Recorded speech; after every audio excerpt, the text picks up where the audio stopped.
BBA, BCA, BCom computer కోర్సులో 100% placement లభించే ఏకైక డిగ్రీ కాలేజ్ కూకట్పల్లిలోని i3 డిగ్రీ కాలేజ్ 8367215215. నమస్తే రమగారు. నమస్తే జయ. రమగారు, చందమామ కథ ఒకటి చెప్తారా? చెప్తా. దయ్యాల కథ చెప్దామా? మామూలుగానే మనం దయ్యాలకు భయపడేవాళ్ళు. నీకు భయమేనా దయ్యం అంటే అని అడిగాను. చాలా భయం అని చెప్తాం. దయ్యం అంటే భయం లేదు అని చెప్పేవాళ్ళు ఉంటారా? చాలా తక్కువ మంది ఉంటారు కదా. కానీ దయ్యానికి జడవని వాళ్ళు ఉంటారు కొంతమంది. భయపడరా? వాడు మామూలు వాడు కాదు.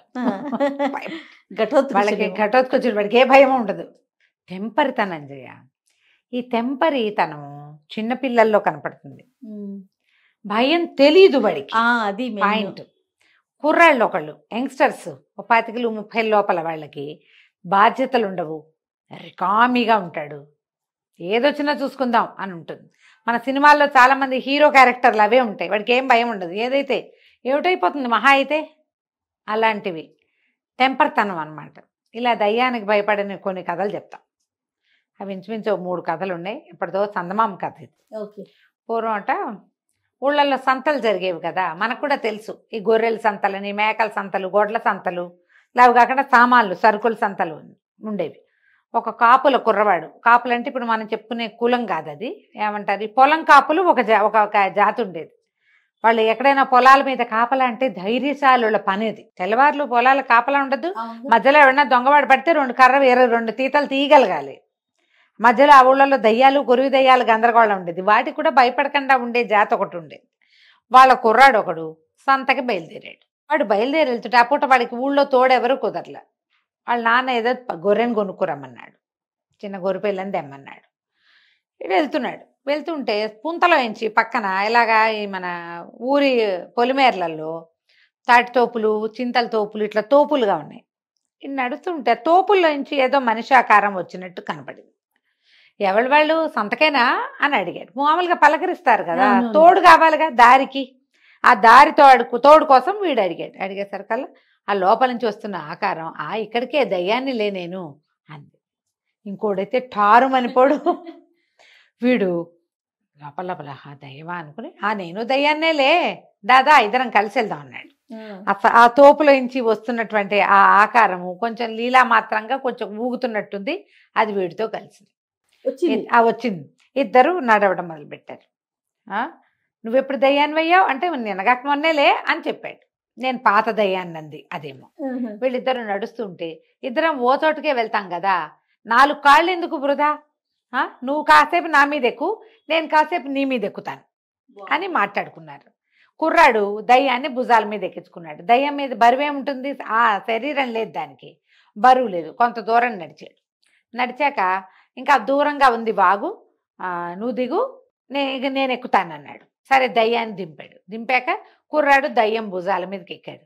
దయ్యం ఆశ్చర్యపోయింది, ఇదేమిటి నువ్వు ఇంత బరువు ఉన్నావు, దయ్యాలు బరువు ఉండకూడదు, శరీరం ఉండదుగా అంది. అనేసరికల్లా కుర్రాడు అన్నాడు, మొన్నేగా దయ్యం అయ్యాను, ఇంకా నాకు అనుభవం లేదు, అందుకే నేను ఇంకా బరువుగా ఉన్నాను అన్నాడు. ఈ దయ్యం ఒక పిచ్చి మొహంది అనమాట. సరేనని మోసుకుంటూ పోయింది. వాగు దాకా వెళ్ళాక వాగు దాటాలి కదా, ఇద్దరు ఒకళ్ళ మించి ఒకళ్ళు దిగిపోయారు. దిగి వాగు దాటడానికి దయ్యం నిశ్శబ్దంగా వాగులో వెళ్ళిపోతాను. కుర్రాడు నడుస్తుంటే, మనుషులు నడిస్తే మోత రాదు, నీళ్ళ మోత. వీడు చేతులు కాళ్ళు కదిలిస్తుంటే మోత అవుతుంది. దయ్యం ఉష్ ఉష్ అంటుంది.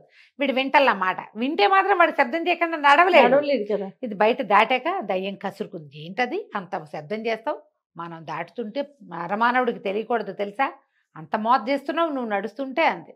కుర్రాడు అన్నాడు, మరి నేను కొత్తగా దయ్యం అయ్యాను, నాకు ఎట్లా వస్తుంది చెప్పు, నాకు అనుభవం లేదు, ప్రాక్టీస్ లేదు అంతేనన్నాడు. ఇద్దరు కలిసి ఇంకా నడవటం మొదలుపెట్టే. సంత ఇంకా కూతవేటు దూరంలో ఉండేసరికి కుర్రాడు అడిగాడు, అది కాదు, ఇప్పుడు ఈ దయ్యాల నుంచి తప్పించుకోవాలన్నా, లేదా దయ్యాలకి ప్రాబ్లమ్స్ ఉన్నా ఎలాగా ఏమిటి అంటే, అలాగాదురా, మనం మనుషుల్ని పట్టాలి, మనుషుల మీదకి ఎక్కాలి, మనుషుల్ని ఆడించాలి, పీడించాలి, చాలా చేయాలి. కానీ మనిషి అన్నవాడి ఉమ్ము మన మీద పడకూడదు, పడితే మనం దొరికిపోతాం, ఆ ఒక్కటి జరగకూడదు అంతేనని చెప్పింది దయ్యం. సరే బాగానే ఉందిగా, బాగానే ఉంది. ఒకళ్ళ మీద ఒకళ్ళకి ఎక్కారు. అంటారా? చెప్పింది. సరే ఏమైంది, కుర్రాడు దయ్యాన్ని మెళ్ళ మీద ఎక్కించుకున్నాడు. ఎక్కించుకుంటే ఎక్కించుకుని ఏం చేశాడు, దానికి ఇట్లా 2 కాళ్ళు ఉంటాయిగా, 2 కాళ్ళని ఇట్లా గట్టిగా పట్టుకున్నాడు. ముందుకు నడుస్తుంటే దయ్యానికి తెలిసింది సంతలో చాలా మంది మనుషులున్నారు. అది ఏనాడు మనుషుల మధ్యలో తిరగల. ఫస్ట్ టైం దానికి తెలిసింది తను ఎవరి మీద ఉందో వాడు అక్షరాల మనిషి. ఎందుకంటే చుట్టూతా చాలా మంది కనిపిస్తున్నారు, వీడు దయ్యం అవ్వడానికి అవకాశం లేదు. దిగబోయేసరికి పట్టేసుకున్నాడు వీడు. అది ఎంత గింజుకుందో దిగి పారిపోదామని. వీడితో ఉండకూడదు, వీడు తెలివైన ఘటం, ఇంతసేపు నడిచాడు నాతోటి, ఎలాగైనా వీడి దగ్గర నుంచి పారిపోదాం అనుకుంది. అది ఏం ట్రై చేసినా వాడు వదిలిపెట్టలేదని ఏం చేశాడు, మెడ మీద నుంచి ఒక కాలు పట్టుకుని దాన్ని వెనక్కి తిప్పి 2 కాళ్ళతోటి పట్టి దింపాడు. దింపంగానే ఇదేం చేసింది, అక్కడ బోల్డ్ గొర్రెలు ఉన్నాయి. ఆ గొర్రెలు ఉంటే గొర్రెలాగా మారిపోయి ఆ గొర్రెల్లో కలిసిపోతే వీడు నన్ను పట్టుకోలేడు, ఇంకా నేను వీడికి లేతే వీడు నాతో చాకరీ చేయించేస్తాడు, నా భుజాల మీదకి ఎక్కి కూర్చున్నాడు చాలాసేపు అని ఏం చేసినది, అది గబుక్కుని గొర్రెగా మారిపోయింది. మారిపోగానే కుర్రాడికి తెలుసు దాని మీద ఉమ్మేయాలి. అని ఉమ్మేసాడు. ఉమ్మేయగానే ఈ గొర్రెగానే ఉండిపోయింది. అది ఇంత బలిసిన ముదురు గొర్రె. వాడు 50 ఏళ్ళ వాడు, చచ్చిపోయిన దయ్యం. ఉండిపోయింది గొర్రె.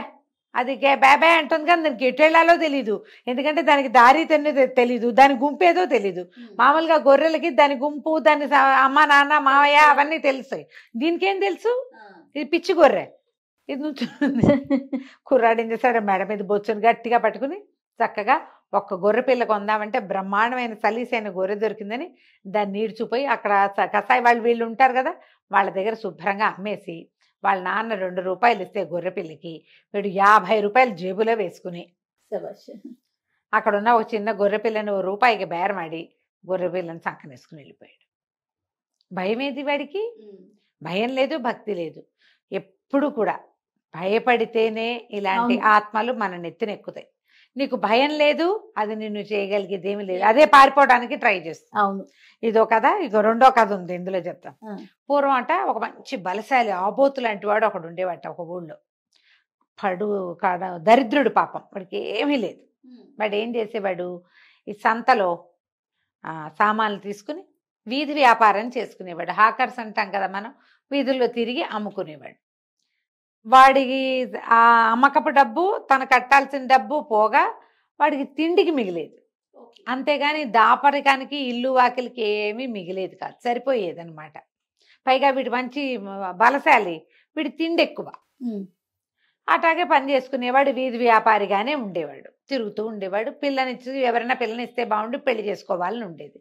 పెళ్లి చేసుకుంటే సాయంకాలం ఇదంతా తిరిగి ఇంటికి వెళ్తే పిల్ల ఏదైనా ఒక ముద్ద కాచిపోస్తుంది, ఏదో ఒక కాస్త గుక్కడి గంజైనా వస్తుంది కదా, ఇది నేనే చేసుకోవాల్సి వస్తుందని వాడికి చాలా దిగులుగా ఉండేది.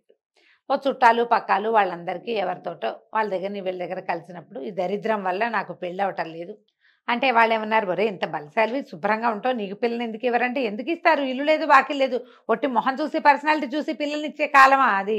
ఓ ఇల్లు వాకిలి, వీడికి ఒక కుండ చట్టి ఉండాలి, కుండ లేదు చట్టి లేదు, ఇల్లు వాకిలి అసలే లేదు. ఇట్లా అనేసరికల్లా ఏమన్నారు, ఒరే పెద్ద బజార్లో వ్యాపారస్తుడు ఒక ఆయన ఉన్నాడు కదా, కోమట ఆయనకి పెద్ద ఇల్లుంది, ఆ ఇంట్లో ఒక దయ్యం చేరిందని చెప్తారా, ఆ దయ్యాన్ని తరిమేయగలమేమో చూడు, ఆయన ఏమైనా 10 రూపాయలు ఇస్తాడు, నీకు ఉచితంగా డబ్బులు వస్తాయి అనేసరికి సరే చూద్దాం అనుకున్నాడు. చూస్తే ఈ కోమట అని చెప్తున్న ఆయనకి పెద్ద బ్రహ్మాండమైన ఇల్లు కట్టాడు. ఇల్లు కట్టిన తర్వాత ఏమైంది, ఈ గృహప్రవేశం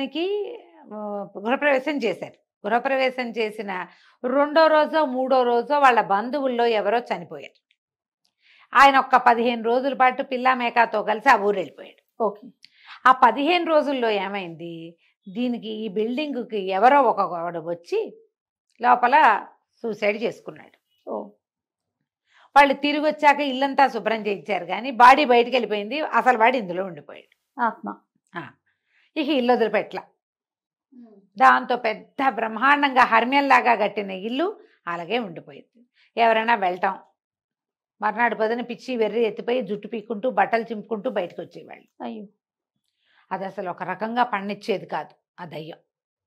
దాంతో ఆ ఇల్లు అలాగే పెట్టి ఆయన పాతకాలపు తమ పాత ఇంట్లోనే ఉంటున్నాడు. పిల్లలు వాళ్ళు గోల పెడతారు, ఇల్లు కొత్త ఇల్లు కట్టుకున్నాం అక్కడికి వెళ్ళలేకపోయామని. సరే వీడు ఏమనుకున్నాడు, ముందు అనుపాను అన్నీ కనుక్కుని తర్వాత కోమట ఆయన దగ్గరికి పోయాడు. ఆ శెట్టి గారి దగ్గరికి వెళ్ళి, ఏమంటే మీ ఇల్లు నేను ఖాళీ చేస్తాను, అంటే ఆయన అన్నాడు, బాబు ఆ పని చేసి పెట్టరా, ఊరి చివర కుటీరం ఒకటి ఉంది మాది, శుభ్రంగా ఉండొచ్చు, 100 రూపాయలు ఇస్తా, కావాలంటే నెల నెల నీకు కావాల్సిన సరుకులు మన కొట్లో నుంచే పట్టుకెళ్ళి ఫ్రీగా, ఆ ఇల్లు ఇస్తాను, 100 రూపాయలు ఇస్తాను, ప్రతి నెల నీకు సరుకులు నేనే ఇస్తాను, మా ఇంట్లో మనిషిగా ఉండు, ఇల్లు మాత్రం ఖాళీ చేయొచ్చు, నువ్వేం చేసినా సరే అనగానే సరేనా నేను వాళ్ళ రాత్రికి వెళ్తానండి అన్నాడు.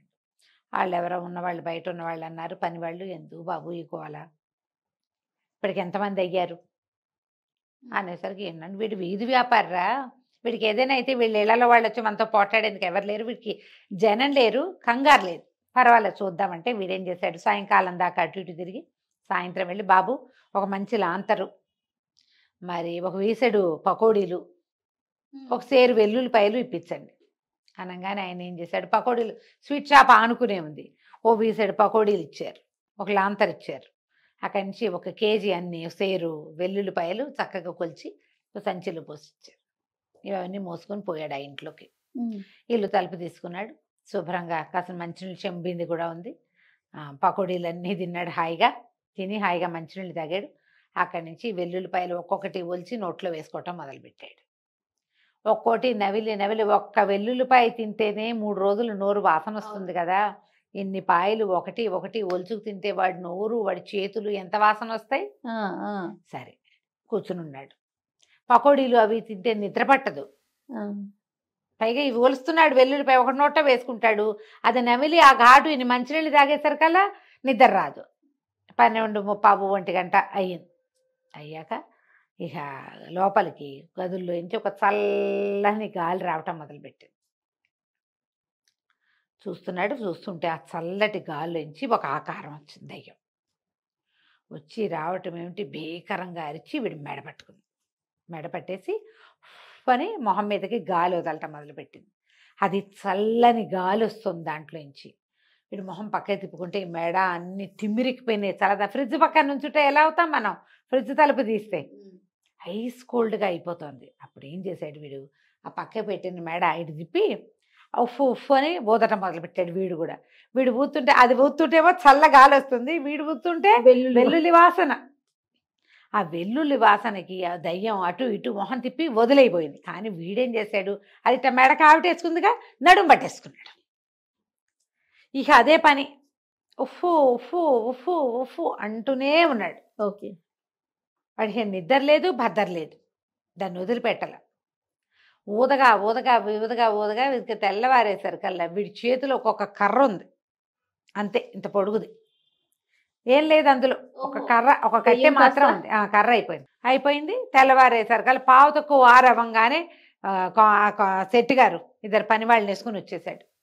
వీడు చచ్చిపోయాడో పిచ్చి అయిపోయాడో ఏమైపోయాడో చూద్దామని తలుపులు తీస్తే ఏముంది, వీడు అక్కడ ఉన్న కుర్చీలో కూర్చొని నిద్రపోతున్నాడు. ఆశ్చర్యపోయారు, ఊరిని బతికే ఉన్నావురా అనేసరికల్లా వాడు నోరు తెరిస్తే వెల్లుల్లి వాసన వస్తుంది. సరే నిద్ర లేచి, బాబు ఇదిగోండి దయ్యం అని ఆ కర్ర చేతిలో పెట్టాడు. తెల్లవారుజాము పావు తక్కువ 5 అయ్యేసరికి అది అయిపోయింది దాని పని, అదొక కర్రగా మారిపోయి వీడి చేతిలో ఉండిపోయింది. ఆ కర్ర పుచ్చుకుని పడుకుని ఉన్నాడు ఇతను కుర్చీ వేసుకుని. ఓహో, ఆ కర్రని ఒట్టి ఇంత పుల్ల, అది ఎంత ఉంది, ఒక మామూలు వెదురు బద్దలు ఉంటాయి కదా అంతదే, దాన్ని నిప్పుల్లో పడేయమన్నారు అని అనుకున్నారు. ఒక ఆయన వచ్చాడు, భూత వైద్యుడు. ఆయన ఏమన్నాడు, ఏం జరిగింది అన్నీ కనుక్కొని, ఈ కర్రని ఎక్కడ వదిలిపెట్టకూడదు, దీన్ని కాల్చేసి ఏంటంటే మనిషి డెడ్ బాడీని కాలిస్తే ఎలాంటి వాసన వస్తుందో ఆ వాసన వచ్చింది. ఓహో, దయ్యం మొత్తం కాల్చి బూడిద చేసి ఆ బూడిదని కప్పెట్టేశారు. తర్వాత ఏముంది, ఇంట్లో ఏమీ లేదు, మర్నాడు మామూలుగా ఉంది, ఆ ఇంట్లో సామాన్లు ఎగరలేదు, కుర్చీలు ఎగరలేదు, చల్లని గాలి లేదు, జనం అంతా ఉన్నా ఏమీ లేదు. సరే వాళ్ళు ఏం చేస్తారు, మళ్ళీ చక్కగా ఇల్లు పుణ్యావచనం చేయించుకుని గృహప్రవేశం చేశారు. ఇతనికి ఏమో ఒక కుటీరాలు ఇచ్చారు, నెలల సరుకులు మా దగ్గర నుంచి తీసుకెళ్ళరా బాబు అని చెప్పారు. ఆయన పెద్ద కొట్టు, హాయిగా ఫ్రీగా సరుకులు తెచ్చుకునేవాడు. ఏదో చిన్న వ్యాపారం వీళ్ళ దగ్గర నుంచి సరుకులు పట్టుకెళ్ళి ఊరి చివరి వ్యాపారం పెట్టుకున్నాడు. చక్కగా ఒక పిల్లని పెళ్లి చేసుకున్నాడు, కుటీరంలో సుఖంగా ఉన్నాడు. భయపడకపోతే ఇది అంటే ఫైనల్ గా దయ్యానికి భయపడకూడదు, దేనికైనా భయపడకూడదు. నువ్వు భయపడ్డావా అది నీ మీద ఎక్కేస్తుంది. అది ఏదైనా జయ, ప్రాణ భయం, మరణ భయం, అనారోగ్య భయం, ఒంటరితనపు భయం, ఈ దయ్యాల భయాలు ఏవైనా సరే, భయము అన్న ఫీలింగ్ లోపల వచ్చిందా నువ్వు కింద అవుతావు, అది నీ మీద ఉంటుంది. ఆ, దాన్ని కింద ఉంచాలంటే మనం భయపడకూడదు. భయపడకూడదు. రైట్ రమ్య గారు, నమస్తే. నమస్తే జయ.